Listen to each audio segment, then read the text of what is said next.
kus Behar ani thumna tan me ka he na yan bazar kal do na alam pang chak hai tu be na nei do ni ro sura ni pana lum le nei ta tu jang tu kanom na tangkanin minute som vel kan tana he BSNL office kan tlenga ta hian BSNL sim card han lo ni a la khop mai BSNL office ta kanom mega he ta hian ki mi chunga kianin kan lu ta ma sen pona hianin customer care pakhat alo thua vaipa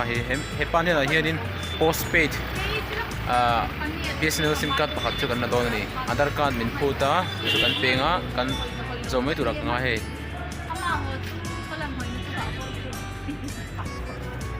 kanunga hianin deal nuam deuh mai pakhat awm a he kus Behar chunga deal ka vai khat mu na ni e ro asur bak pon anum tho mai ni hemi chu hi he an nuam mang reng khop mai ai chuan ni en chin du le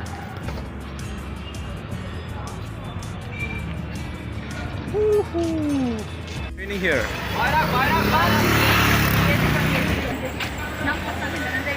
It's raining here.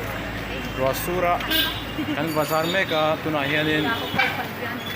le kapuan textbook vel kan le ya tuna hianin phone siam na kan jong le nga chumi zo nuwa chume kan le nga kan photo do ni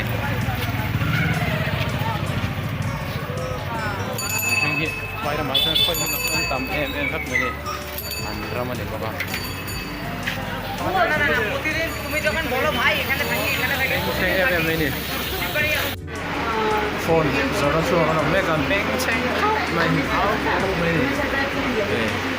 Samsung te inge ma yan lei chau me he